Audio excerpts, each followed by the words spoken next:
এই দোয়াটা শিখে নেন, ইনশাআল্লাহ আপনার জীবনের সমস্ত সংকট কেটে যাবে। আমি নিজেও ওই দোয়াটা বেশি বেশি করার চেষ্টা করি। দোয়াটা হচ্ছে, মুসা আলাইহিস সালাম একটা গাছের নিচে হেলান দিয়ে বসলেন, বসে দেখলেন দুজন মেয়ে দাঁড়িয়ে আছে দূরে, পানি নিতে পারছে না, লোকজন পানি নিয়ে যাচ্ছে, ওরা দাঁড়িয়ে আছে বেচারি। মুসা আলাইহিস সালাম গিয়ে বললেন, কি সমস্যা আপনাদের? তারা বললেন যে আমাদের বাবা অনেক বৃদ্ধ মানুষ, আমরা পানি নিতে পারি না যতক্ষণ না আমাদের কম পানি নিয়ে চলে যায়।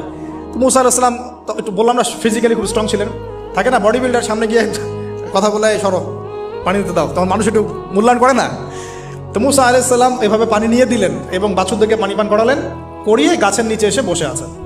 বসে বসে তিনি দোয়া করছেন, এই যে দোয়াটা তিনি দোয়া করছেন, রব্বি, একটা নেক কাজ করলেন, নেক কাজ করলেন না, মানুষের উপকার করলেন, নেক কাজ করে এসে গাছের নিচে বসে দোয়া করছেন, আল্লাহ এখানে তো আমার খাবার পানি বাসস্থান কিছুই নাই, আমি কি করব?